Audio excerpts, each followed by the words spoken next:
Okay, oh, there we are. I start every damn video with okay. It's our favourite tonight. I say that about everything I cook. It's all our favourite. But this is a particularly spectacular seafood pasta, which I should call it just shellfish, actually. And it does involve some really good ingredients. So over here, I've got, this is a bisque, which there is another recipe online for this shellfish bisque. This particular one is made with langoustine, and I make a batch of it and I freeze it in sort of 700ml containers because it is just perfect to bring out and either have just as a soup or for this recipe. And what I'm doing over there in the pan is I am reducing it by about 2/3. Shallot. I just like the sweetness of shallot, slightly sweeter than an onion. This will be one of the base ingredients, and the other ingredient going in will be fennel. I've saved the fronds from the fennel because they will go to garnish the dish at the end. I've now added to, you can see it's a nice large saute pan. So there's some olive oil in there, 2 tablespoons, a couple of banana shallots chopped very finely. I cooked those for about 5 minutes before I then added the chopped up fennel. That will cook until it's nice and soft, and then the garlic will go in last. I never put garlic in at the beginning because it burns, it overcooks. It's much better to just cook it for a couple of minutes before the saucy stuff happens. The onion, or the shallot, and the fennel is lovely and soft now. You can see, and this is the point where I add the garlic, and the garlic will only need a couple of minutes to cook. So this ensures that your garlic won't burn. Now, bring the camera to me, Nick. I just want to talk about some things that you need to do as we are coming out of lockdown. Come down to my feet, Nick. As we come out of lockdown, you need to start to get used to wearing heels. Anyone that knows me knows that I always cook in heels. My advice, in 2 weeks' time, you will be able to go out and you haven't worn heels for months. So try cooking in heels. Okay, that bit's done. I've turned the heat up, it's bubbling because brandy is just such a great thing with shellfish. I am going to deglaze the pan with a splash of brandy. You could use vermouth or white wine, but we're going, big on brandy. I'm going to let that bubble. I can smell the fumes. That's going to cook off.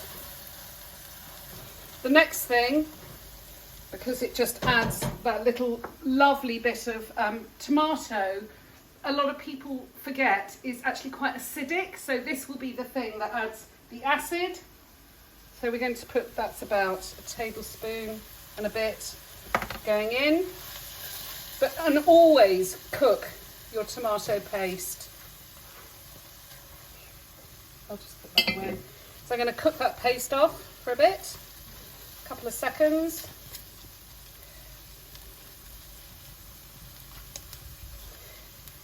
So in this bowl I've got, because from the freezer, prawns and mussels.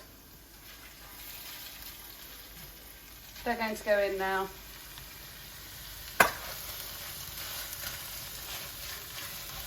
I'm going to season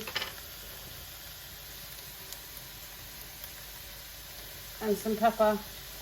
I've actually got some pre-ground, quite roughly cracked pepper because I like to taste my pepper.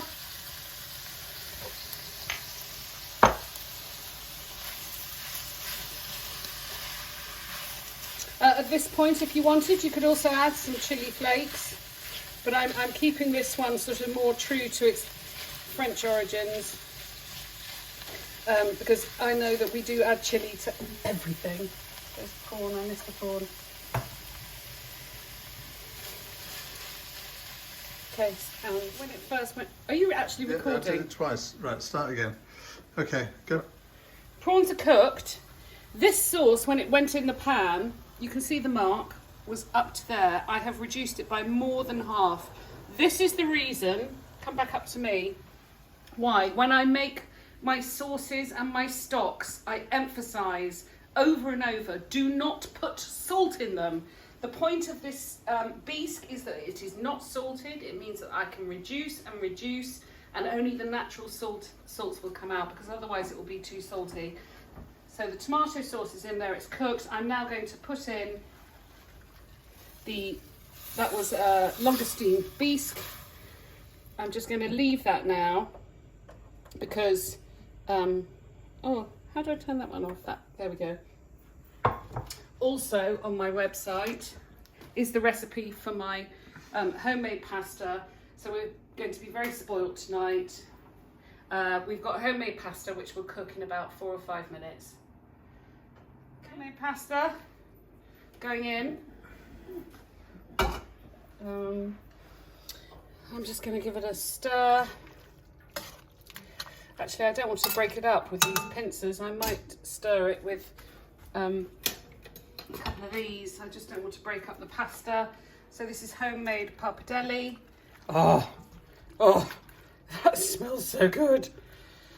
I want it just to coat everything. I kept a little bit of the cooking pasta water in case I needed to let this sauce down, but I don't need to let this sauce down. It's just perfect. The one thing I'm going to add, because this also complements the brandy, the shellfish, is the citrus that I'm going to add at the end is actually orange juice. So there we go. I'm not sure if I should let you film me trying to serve it, Nick. Maybe I'll just take a photograph. And I've also got over here, which we will put on the finished plates, some fennel fronds. I'm done.